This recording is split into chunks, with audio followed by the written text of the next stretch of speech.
Ahí estamos, así que bienvenidos y bienvenidas a todos los que se están uniendo, los que nos van a escuchar después en la grabación. Hoy vamos a continuar la lectura del libro, la parte del texto de un curso de milagros y para recordarles que estamos en el capítulo 2, que se llama La separación y la expiación, ¿ya? Hoy vamos a leer la última parte de este capítulo, que es la parte 7 y se titula El significado del juicio final.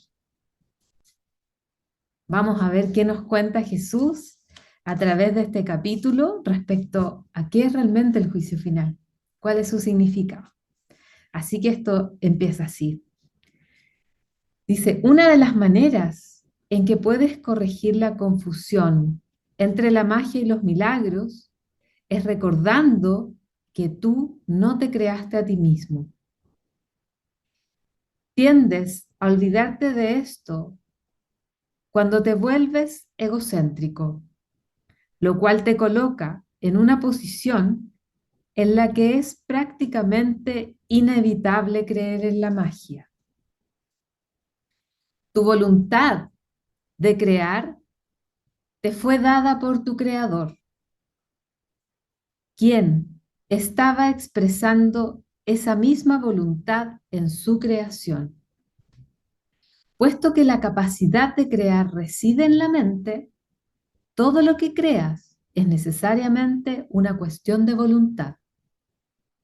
De ello se desprende también que lo que haces por tu cuenta es real para ti, mas no lo es en la mente de Dios. Esta distinción básica conduce directamente al verdadero significado del juicio final. El juicio final es una de las ideas más atemorizantes de tu sistema de pensamiento. Eso se debe a que no entiendes lo que es. Juzgar no es un atributo de Dios. El juicio final se originó a raíz de la separación, como uno de los muchos recursos de aprendizaje que se incluyeron en el plan general.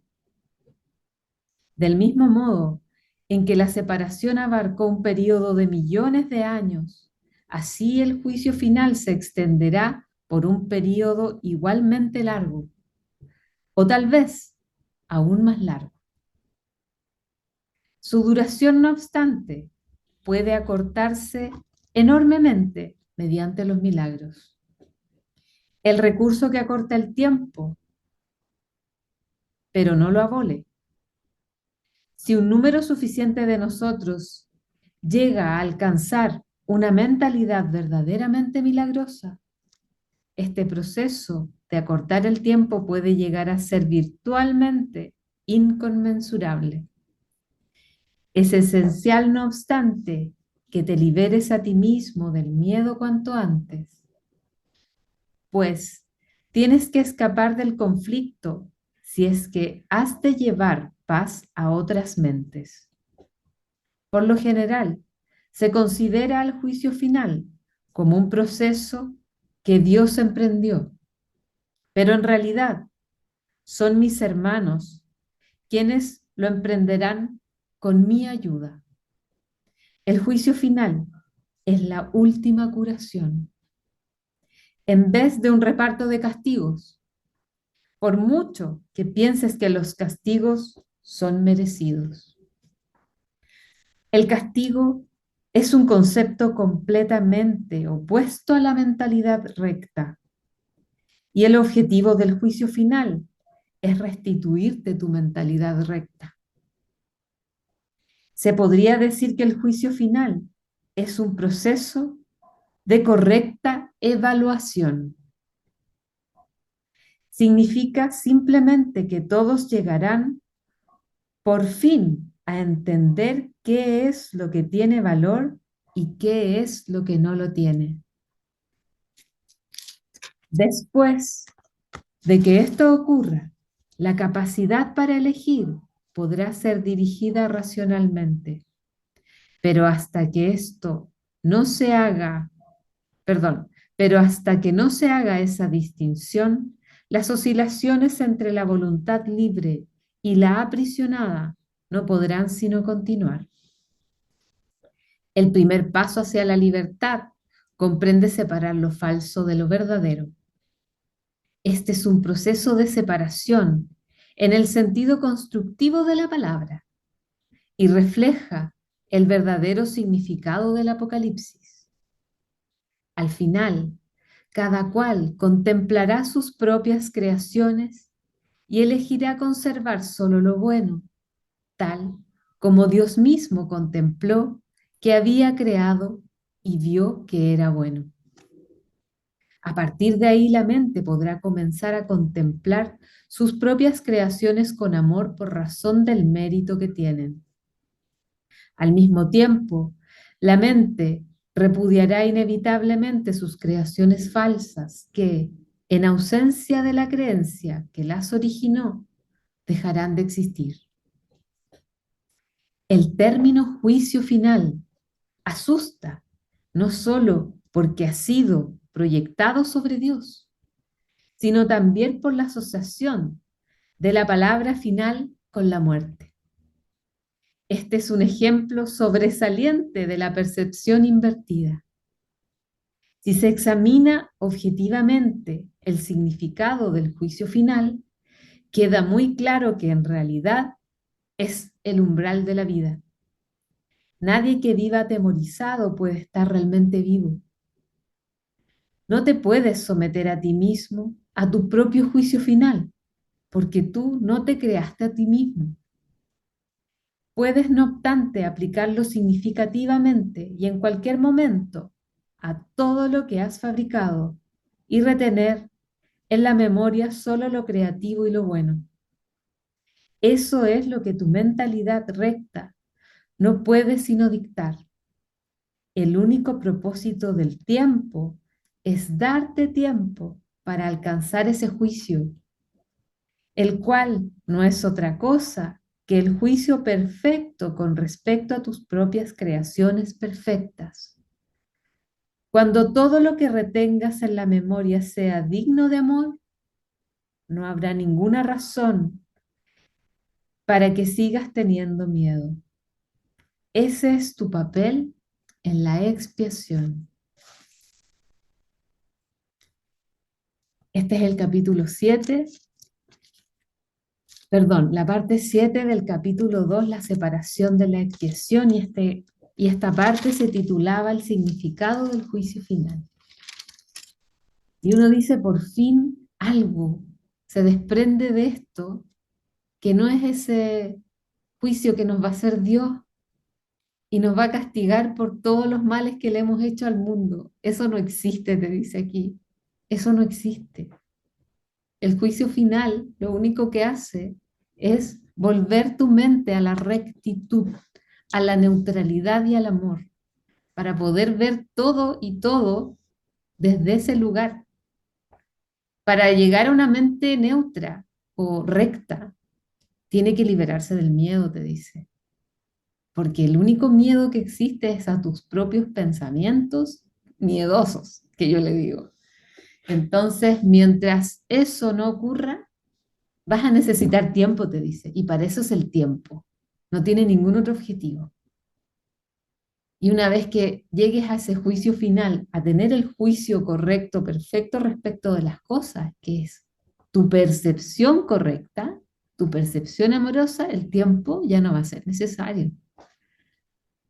Es súper potente esta parte y así termina en el fondo este capítulo de la separación y la expiación, porque realmente creo que ese fue uno de los conceptos más temerosos que nos inculcó la religión, cualquiera sea, porque creo que en todas hay un juicio final, o un apocalipsis, o un fin de los tiempos, ¿no? Pero en realidad, cuando se habla del fin de los tiempos, que es lo que estamos viviendo hoy, es el fin de los tiempos del miedo, para empezar a vivir un tiempo de más amor y de luz. No es que se va a acabar el mundo, se va a destruir el planeta y vamos a desaparecer. Eso no tiene nada que ver con todo esto. Y el juicio final no lo hace Dios.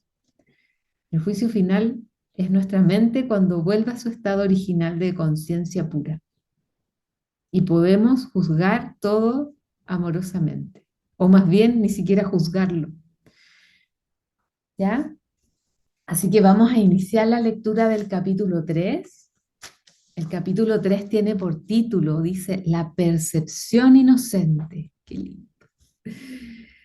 Qué lindo. Y la parte uno se llama La expiación sin sacrificio, que esa es otra de las cosas que nos inculcaron, ¿no? El sacrificio.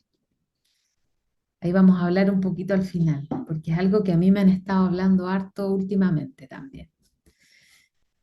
Entonces esta parte, la expiación sin sacrificio, y dice así: hay otro punto que debe quedar perfectamente claro antes de que pueda desaparecer cualquier residuo de temor que aún está asociado con los milagros.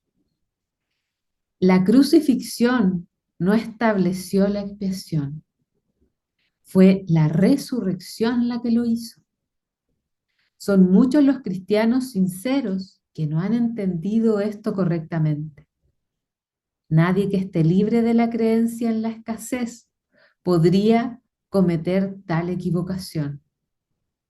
Si se examina la crucifixión desde un punto de vista invertido, parece como si Dios hubiese permitido e incluso fomentado el que uno de sus hijos sufriese por ser bueno.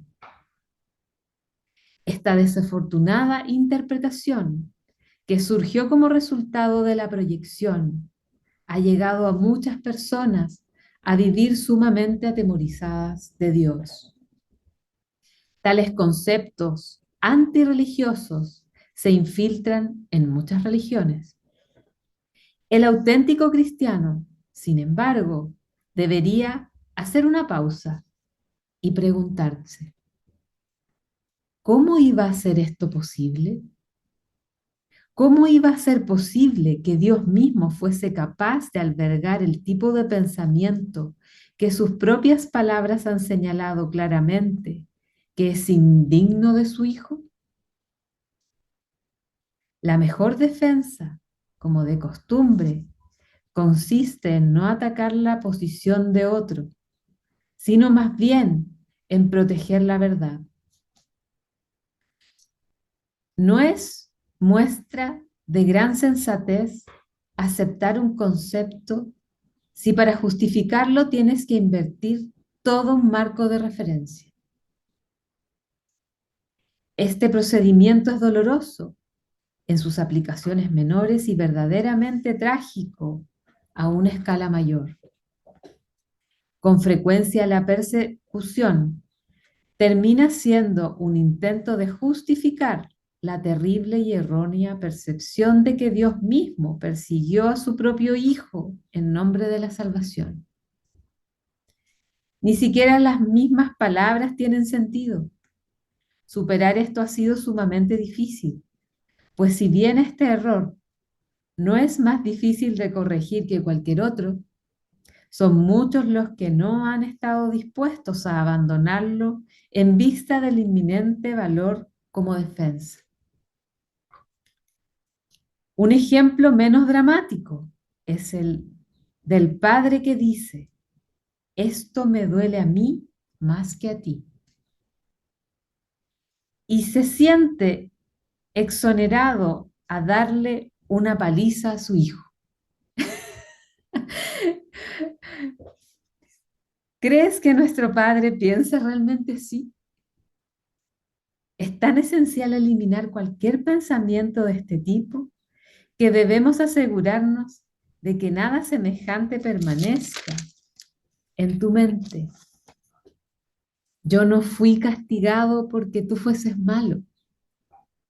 La lección completamente benévola que la expiación enseña se echa a perder si se mancilla con cualquiera de las formas en que clase de distorsión se manifiesta.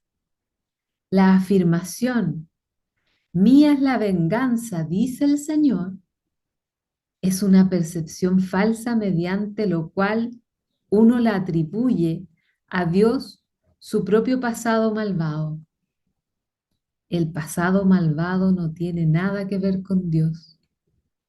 Él no lo creó, ni tampoco lo sustenta. Dios no cree en el castigo. Su mente no crea de esa manera. Dios no tiene nada contra ti por razón de tus malas acciones. ¿Cómo sería posible entonces que me hubiese acusado a mí por ellas? Asegúrate de que reconoces cuán absolutamente imposible es esta suposición y también de que procede enteramente de la proyección. Este tipo de error es responsable de una multitud de errores similares, incluyendo la creencia de que Dios rechazó a Adán y lo expulsó del jardín del Edén. Quizás por eso piensas a veces que no te estoy guiando bien. He tomado las máximas precauciones para usar palabras que sean casi imposibles de distorsionar, pero siempre es posible tergiversar los símbolos si así se desea. El sacrificio es una noción que Dios desconoce por, por completo. Procede únicamente del miedo. Y los que tienen miedo pueden ser crueles.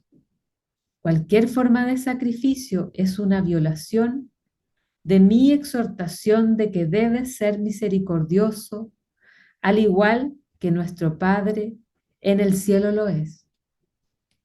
A muchos cristianos les ha resultado difícil darse cuenta de que esto les atañe a ellos. Los buenos maestros nunca aterrorizan a sus estudiantes. Aterrorizar es atacar. Y como resultado de ello, se produce un rechazo de que lo que el maestro ofrece, malográndose así el aprendizaje. Se me ha llamado correctamente el Cordero de Dios que quita los pecados del mundo. Mas quienes representan al Cordero manchado de sangre no entienden el significado del símbolo. Si se entiende correctamente, es un símbolo muy simple que habla de la inocencia, de mi inocencia, dice. El león y el cordero, tendidos el uno junto al otro, simbolizan que la fuerza y la inocencia no están en conflicto, sino que viven naturalmente en paz. Bienaventurados los puros de corazón, porque ellos verán a Dios. Es otra forma de decir lo mismo. Una mente pura conoce la verdad y en eso radica su fuerza. No confunde la destrucción con la inocencia, porque asocia la inocencia con la fuerza y no con la debilidad. La inocencia es incapaz de sacrificar nada, porque la mente inocente dispone de todo y solo se esfuerza por proteger su plenitud. No puede proyectar, tan solo puede honrar a otras mentes, porque honrar a otros es el saludo natural de los verdaderamente amados hacia los que son como ellos. El Cordero quita los pecados del mundo, en el sentido de que es el estado de inocencia o gracia. Es uno en el que el significado de la expiación es perfectamente obvio.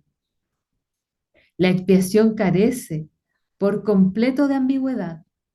Es perfectamente inequívoca porque existe en la luz.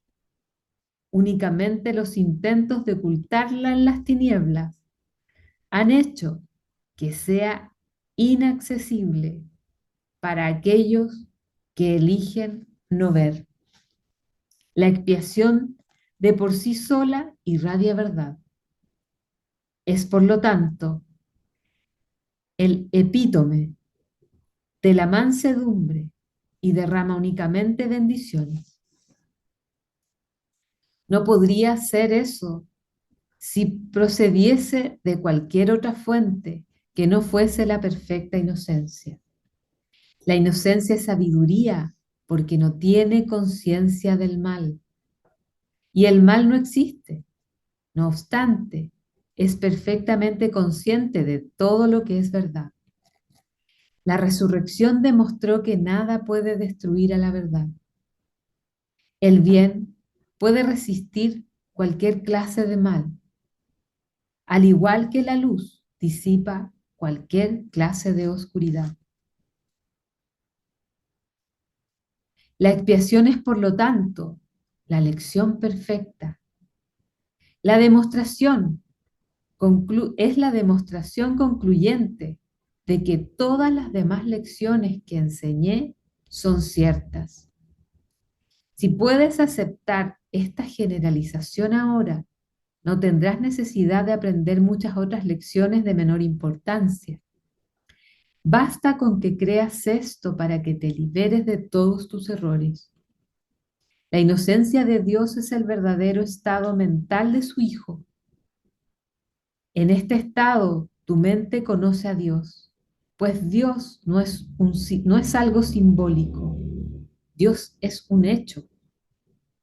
Cuando conoces a su Hijo, tal como es, te das cuenta de que la expiación y no el sacrificio es la única ofrenda apropiada para el altar de Dios, en el que solo la perfección tiene cabida. El entendimiento de los inocentes es la verdad. Por eso es por lo que sus altares son verdaderamente radiantes. Ahí termina la parte 1 del capítulo 3, que nos hablaba de la expiación sin sacrificio.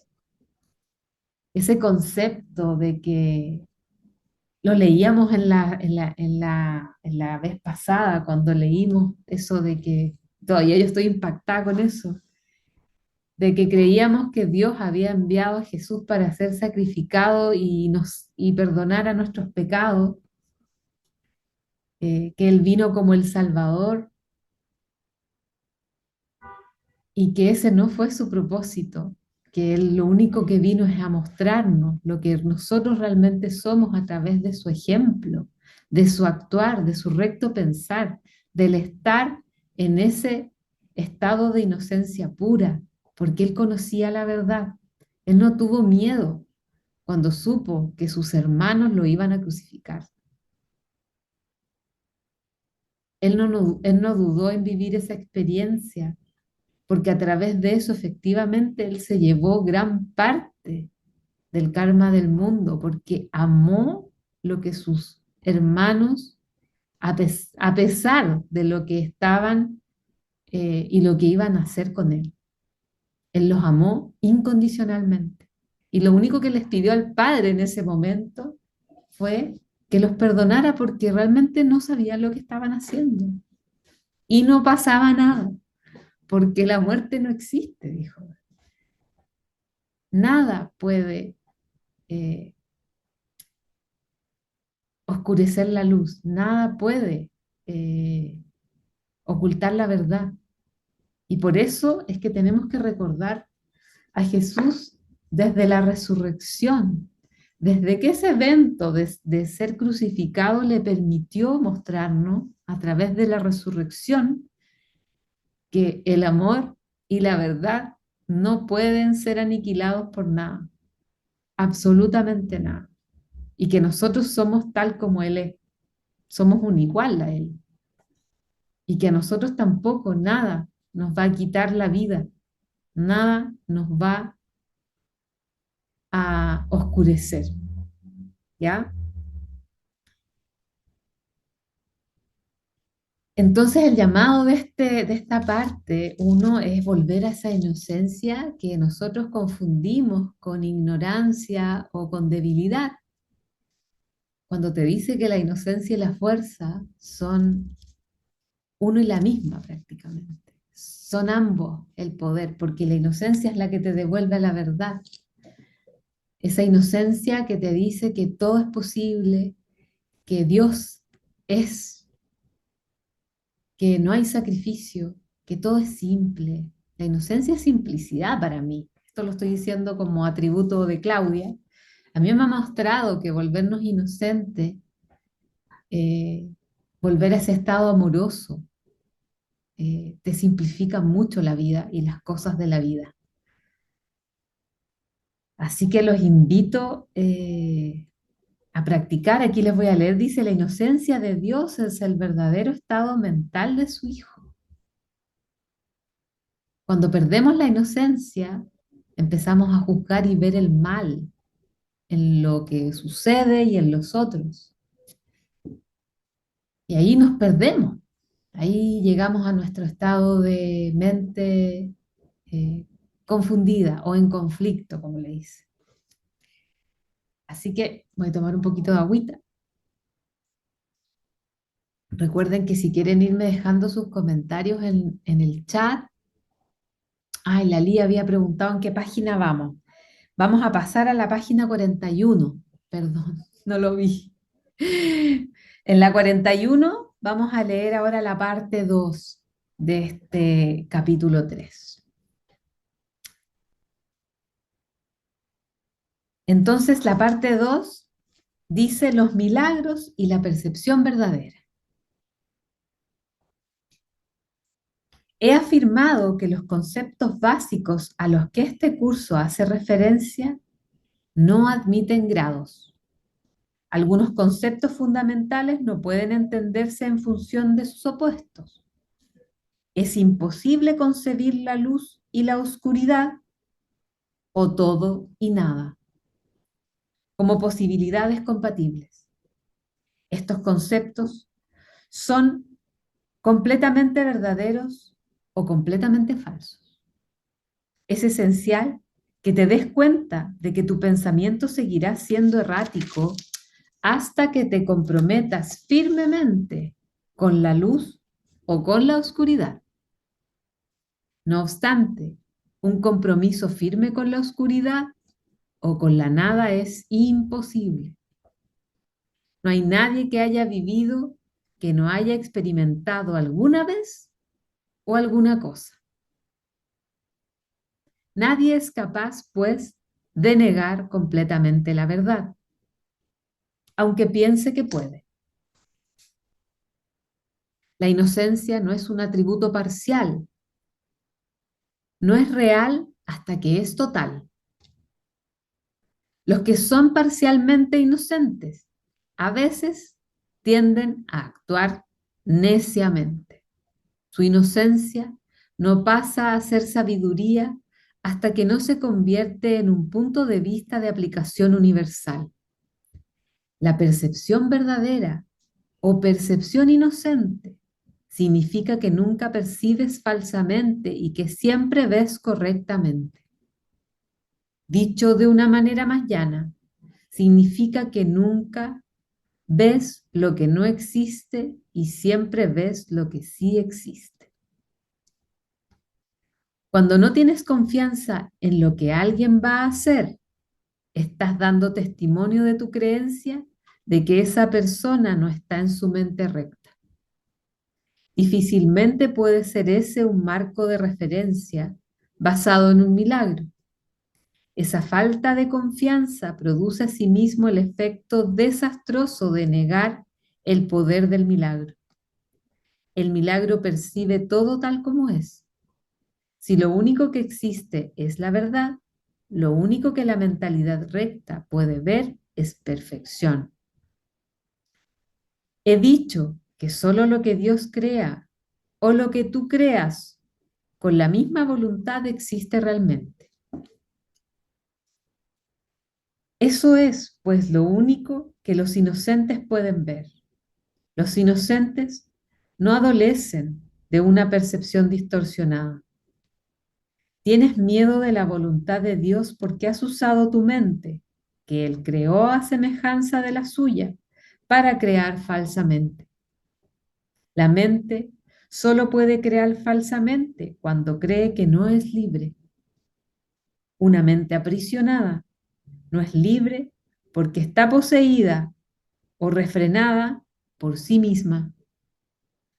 Está, por lo tanto, limitada a la voluntad, y la voluntad no es libre de afirmarse a sí misma. Ser uno es ser de una mente o voluntad. Cuando la voluntad de la filiación y la del Padre son una, la perfecta armonía entre ellas es el cielo.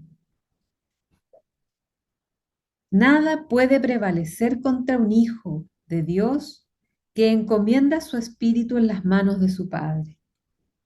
Al hacer esto, la mente despierta de su sueño y recuerda a su Creador. Toda sensación de separación desaparece. El Hijo de Dios es parte de la Santísima Trinidad, pero la Trinidad en sí es una sola entidad. No hay confusión entre sus niveles, porque estos son de una sola mente y de una sola voluntad. Este propósito único crea perfecta integración y establece la paz de Dios. Pero esta visión solo la pueden percibir los verdaderamente inocentes, quienes al ser puros de corazón defienden la verdad, la verdadera percepción, en vez de defenderse de ella. Puesto que, puesto que entienden la lección de la expiación, no tienen el deseo de atacar y por tanto pueden ver correctamente. Esto es lo que dice, lo que la Biblia quiere decir con cuando Él aparece con mayúscula y se refiere a Dios, o sea, percibido. Cuando Él aparezca o sea percibido, seremos como Él, pues lo veremos tal como Él es. La manera de corregir las distorsiones es dejando de tener fe en ellas y depositándola únicamente en lo que es verdad. No puedes hacer lo que no es verdad, perdón, no puedes hacer que lo que no es verdad lo sea. Si estás dispuesto a aceptar aquello que es verdad en todo lo que percibes, dejas que sea verdad para ti. La verdad supera todo error. Y aquellos que viven inmersos en el error y en la vacuidad jamás pueden encontrar consuelo duradero. Cuando percibes correctamente, cancelas tus percepciones falsas y las de los demás simultáneamente, puesto que los ves tal como son. Les ofreces tu aceptación de su verdad para que ellos puedan aceptarla en sí mismos. Esta es la curación que el milagro produce. Y así termina esta parte que nos hablaba de los milagros y la percepción verdadera. Y aquí nos cuenta que la verdadera percepción solo tiene que ver con nuestro estado de mente inocente y de ver al otro tal como es. Y ahí dice, cuando Él aparezca o sea percibido, o sea, cuando Dios aparezca, porque somos todos Dios. Y cuando yo veo a Dios en el otro, te dice, seremos como Él, pues lo veremos tal como Él es. Podemos ver al otro tal como es realmente y no a través de nuestra falsa visión del ego, porque Él también tiene un ego, el otro, y actúa a través de Él, pero eso no es Él. Y como yo ya lo sé, porque ya me vi a mí mismo, puedo verlo a Él más allá de sus actos y de su forma de, de actuar en el mundo, porque yo sé que Él no es eso que está haciendo, solamente está confundido, se olvidó de quién es. Que no quiere decir que yo esté de acuerdo con lo que esté haciendo. Claramente, si yo puedo hacer algo para corregir eso, es enviarle amor a ese ser y pedir ayuda al Padre para que corrija su mente, para que lo vuelva a la verdad. Y si en lo físico yo puedo hacer algo también, esa idea, eso que yo puedo hacer en ese momento, va a venir a mí, pero va a venir desde la paz, no desde la confusión de rechazar lo que el otro está haciendo o diciendo o lo que sea. Va a venir desde la paz de saber que hay un error y que desde mi amor, desde yo entregarle eso que a eso que le falta amor, darle el amor que le falta, la solución se va a desplegar a través de mí o a través de otros, ya sea haciendo algo, lo que dice la ley, corazón a corazón, tal cual, o abriendo el corazón del otro, porque yo ya te vi quién eres. Eso nos cuesta muchísimo y es algo que hay que trabajar a diario en las cosas más cotidianas de la vida, desde la persona en la calle que nos pasó a atropellar o nos empujó, él va con su ego al mando y tenemos eso súper claro. Entonces, darle luz, eh, hacer que su vida sea menos agitada, que tenga más conciencia, pero eso yo lo consigo solo amándolo a él, no diciéndole que la tenga, porque él no es consciente de eso, así que yo se lo puedo decir 150.000 veces y eso no tiene resultado. Lo que sí tiene resultado es sentir amor por ese ser, porque esa vibración se expande, es conectar con esos corazones. Claro, Lee dice, no, es como quitarse los lentes, exactamente. Se me olvida mi déficit intencional total. Es que vivimos en una máquina y es un proceso. A mí hacer eso me lo enseñó este libro. Yo a partir de este libro pude comprender mi mente ego, identificarla y poder ir más allá de ella, sacarla a un lado y ver con el corazón, con la inocencia.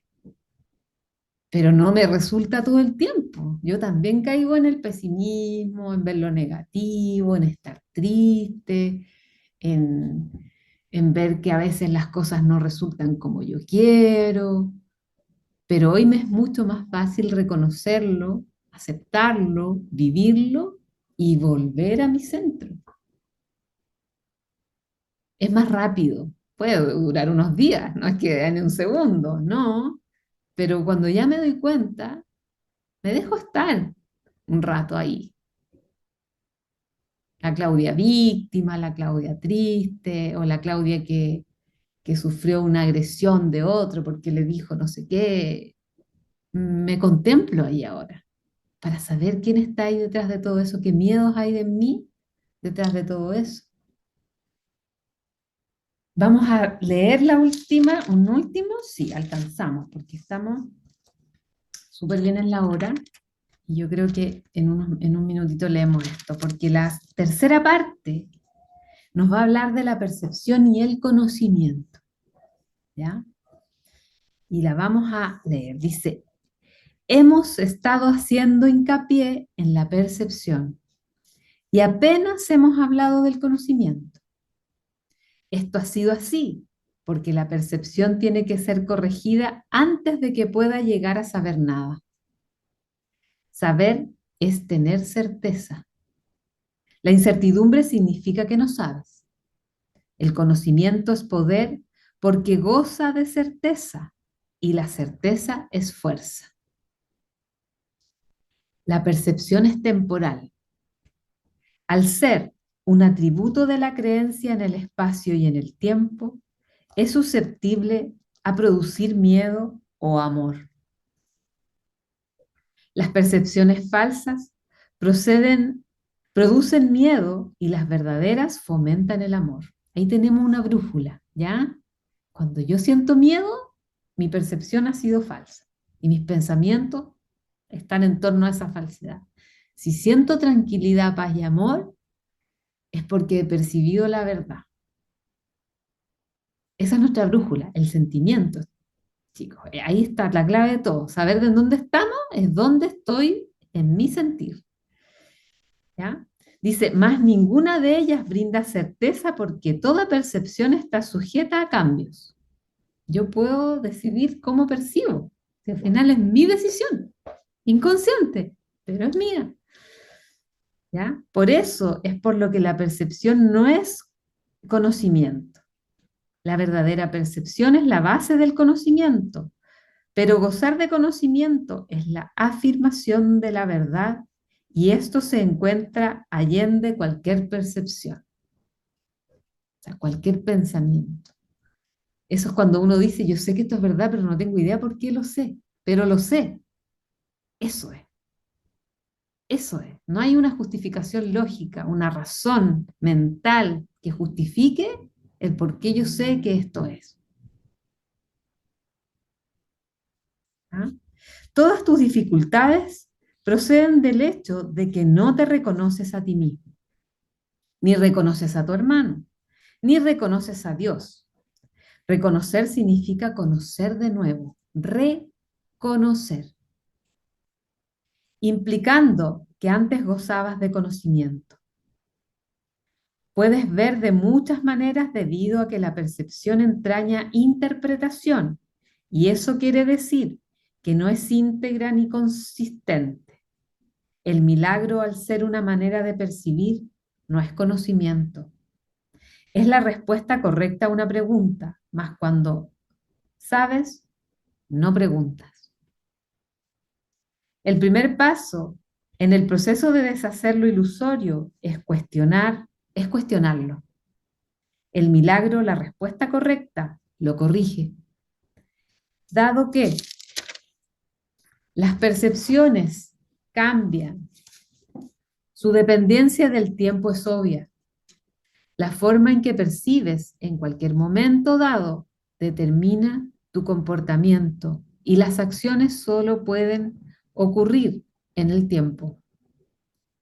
El conocimiento es intemporal porque la certeza es algo incuestionable. Cuando dejas de hacer preguntas, es que ya has alcanzado el conocimiento. La mente que cuestiona se percibe a sí misma en el tiempo y por lo tanto busca respuestas para el futuro. La mente no receptiva, por el contrario, cree que el futuro va a ser igual que el presente. Eso da lugar a un estado de aparente estabilidad que es normalmente un intento de contrarrestar el miedo subyacente de que el futuro va a ser peor que el presente. Este miedo coarta enteramente la tendencia a cuestionar. La verdadera visión es la percepción natural de la visión espiritual, pero es todavía una corrección en vez de un hecho. La visión espiritual es simbólica y por lo tanto no es un instrumento de conocimiento. Es, no obstante, un medio de percepción correcta, la cual la sitúa dentro del propio ámbito del milagro.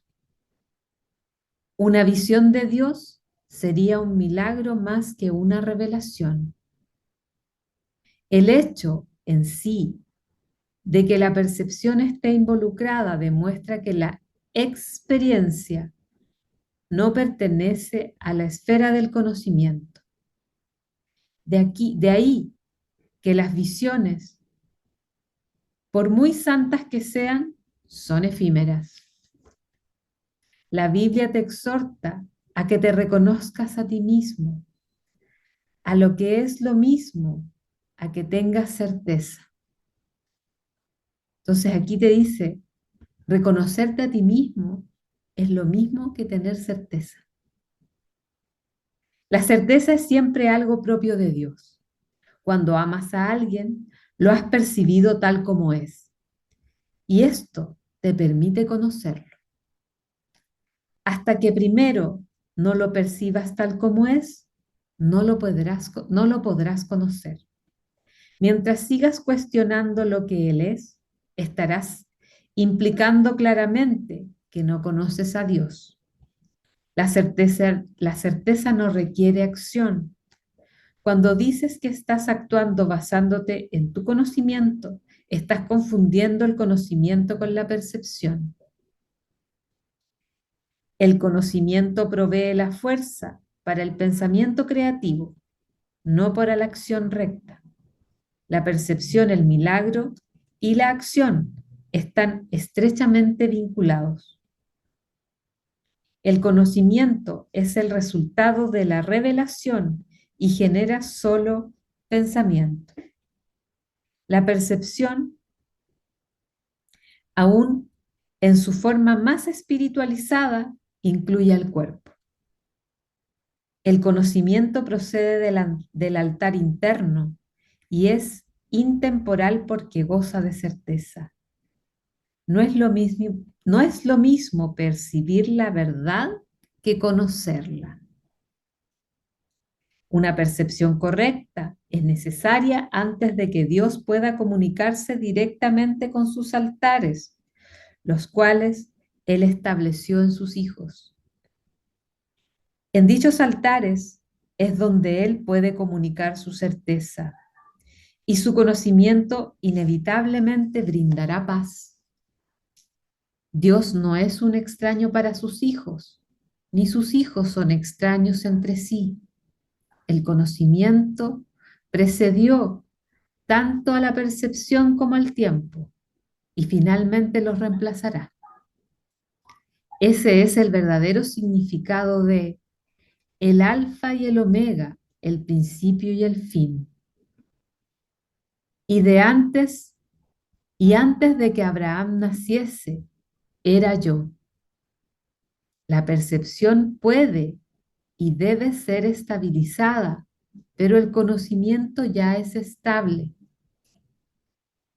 Teme a Dios y observa sus mandamientos. Pasa a ser, esto es una corrección que está haciendo Jesús de esta frase, que dice, lo voy a leer de nuevo, teme a Dios y observa sus mandamientos. Dice, pasa a ser, conoce a Dios y acepta su certeza. Si atacas el error que ves en otro, te harás daño a ti mismo. No puedes conocer a tu hermano si lo atacas. Los ataques siempre se lanzan contra extraños. Al percibir falsamente a tu hermano, lo conviertes en un extraño y por lo tanto no puedes conocerlo. Le tienes miedo porque lo has convertido en un extraño. Percíbelo correctamente para que lo puedas conocer. En la creación de Dios no hay extraños. Para poder crear como Él creó, tan solo puedes crear lo que conoces y lo que, por lo tanto, aceptas como tuyo. Dios conoce a sus hijos con absoluta certeza. Los creó conociéndolos. Los reconoce perfectamente. Cuando ellos no se reconocen entre sí, no reconocen a Él. Era un poco lo que habíamos hablado, ¿viste? Yo me adelanté a los hechos. Hacer ese, a mí todavía no me queda así como claro intelectualmente, pero lo siento muy profundo de saber que el conocimiento es la certeza y que no tiene que ver como con lo que yo percibo. El conocimiento, dice, es eterno, es intemporal, porque es eterno, está siempre ahí. El conocimiento procede de Dios, porque Él nos conoce perfectamente. En cambio, el como yo perciba tiene traza de mi ego, trazas de lo que solo hasta ahora puedo percibir, que es muy poquito, ¿ya? Entonces te dice, primero tenemos que corregir tu percepción para que puedas recibir y integrar el conocimiento y tener esa certeza, porque la percepción, como es temporal, cambia. Un rato puede estar así súper certero, a mí me pasa mucho, y al rato dudando, pero, y no, esto ya no es verdad, no, que no sé qué, porque el ego siempre va a estar ahí. Entonces la percepción como solamente tiene dos opciones, que es percibir miedo o percibir amor, y esto es temporal y puede pasar de uno a otro, y por eso somos medios bipolares, tenemos que tomar pausas y cuestionarnos. Te dice, cuestiónatelo para que la certeza y ese conocimiento pleno vuelvan a estar en ti. Ahí es, su conocimiento inevitablemente brindará paz. O sea, cuando estés en la paz es porque estás en la certeza, en ese conocimiento pleno de que todo tiene un- una razón de ser, ya que Él está actuando de cierta forma, es porque Él también tiene su ego, tiene su historia, tiene sus heridas, tiene su forma, y hasta ahora es lo que Él posee y está actuando con lo que tiene y con lo que sabe, ¿no? No está conectado, está desconectado de su conocimiento y de esa certeza de saber que Él es Dios. Se olvidó de quién es, no se reconoce a sí mismo. Por eso se comporta como un extraño, como lo que no es. Si alguien quiere compartir, hasta aquí la lectura de hoy. Eh, Fue intensa, pero encuentro que fue muy clarita. A mí ahora me hace tanto sentido, siento que Jesús habla tan claro y al principio yo decía, pero ¿cómo no podía entender todo esto? No lo entendía, mi mente estaba, pero hecho un remolino. Y ahora que les leo a ustedes, y por segunda vez este libro es tan evidente lo que nos dice, y aunque nuestro intelecto no lo entienda, nuestro corazón se siente un alivio, es como un descanso que puede durar poquito, pero poco a poco lo vamos a ir manteniendo en el tiempo mientras dure el tiempo, ¿no? Hasta que sea eterno para nosotros estar en esa paz y en ese conocimiento de certeza. Así que si alguien quiere, aquí me habían escrito. La Isabel dice, muchas. Yo, ay, perdón. Sí, habla nomás. Nada, yo iba a decir que en realidad, más que hacerme ruido, es como que me hace mucho más sentido. Más que no entenderlo, es como si esto es, me hace mucho más sentido que la religión, la culpa y Dios castigador. O sea, para mí de verdad esto me hace sentido. O sea, el otro nunca me ha hecho sentido, siempre me ha alejado de las religiones por lo mismo. Siempre haciéndole la cruz y todo, y en realidad cuando leo esto, claro, esto es amor, esto es Dios, esto es Jesús, Sí.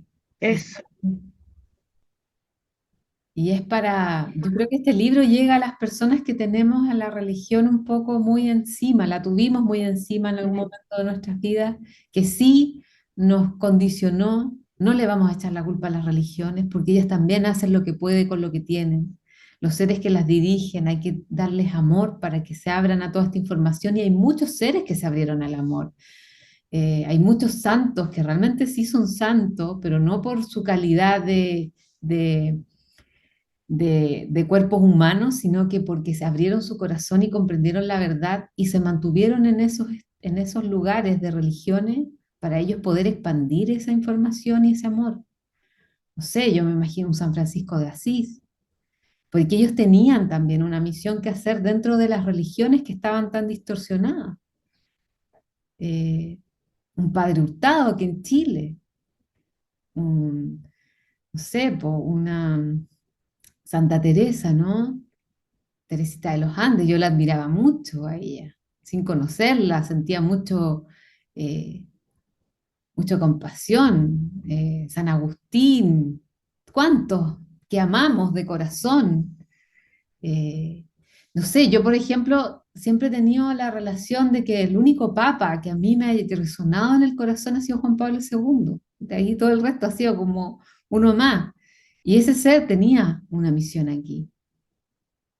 Él fue uno de los pocos papas luminosos que estuvieron aquí y que vino a hacer un trabajo. A él lo trataron de sacar de muchas maneras de su lugar, pero es cuando uno resuena con ese amor, cuando alguien te transmite esa paz, eso es. No hay explicación para decirles eso. Entonces, ver a nuestros hermanos, a nuestros semejantes, porque somos ellos también, desde ese amor con el que Dios nos ve. Yo siempre digo, cuando no puedo ver algo con amor, le digo a Dios, ¿cómo puedo ver esto con amor? Yo le digo, ponte tus ojos en mis ojos para poder verlo desde el amor. Cuando yo no soy capaz, cuando mi mente no me deja, mi ego juzga y no para de juzgar, yo pido esa ayuda para que se abra en mí la otra forma, la verdadera, la verdad de la otra persona, del otro ser, y no sea un extraño para mí. Y aquí la Fran. Ay, Fran, qué bueno que viniste. No te había visto. Dice, justo pensaba en Francisco de Asís. Claro, es que él fue una locura. Sí, claro, se expandieron incluso dentro de una doctrina, claro, porque ellos tenían que hacer que dentro de esa doctrina se rompieran también esas doctrinas, ¿verdad? De alguna cierta forma. Que la gente que seguía esas religiones pudiera también sintonizar con el amor verdadero. Y eso lo mostró Francisco, pero puf, de una manera magistral. Él no se dejó llevar por las doctrinas, él de hecho él rompió todas las reglas de la iglesia. Él demostró, también él venía a demostrar el desapego de una forma muy material para que la gente lo comprendiera. Y él tenía esa capacidad de hacerlo, esa voluntad, porque era la misma de la de Dios. Él confiaba plenamente que estaba siendo guiado. Y eso es lo que tenemos que hacer nosotros, esa confianza que nos da la certeza de saber quiénes somos. Y mientras no nos reconozcamos a nosotros mismos como hijos de Dios, como seres poderosos, creadores y hechos desde el amor, esa es la primera tarea. Así que la Isabel, gracias Isa por haber estado aquí, se tiene que ir. Sí, nosotros igual vamos a ir terminando. Gracias a ustedes por estar aquí, por sostener esta energía, por sostener esta lectura. Así que les doy las gracias y nos vemos la próxima semanita. Así que muchas, muchas gracias. Chao, chao. Gracias, Clau. Gracias. Gracias, que estén súper bien.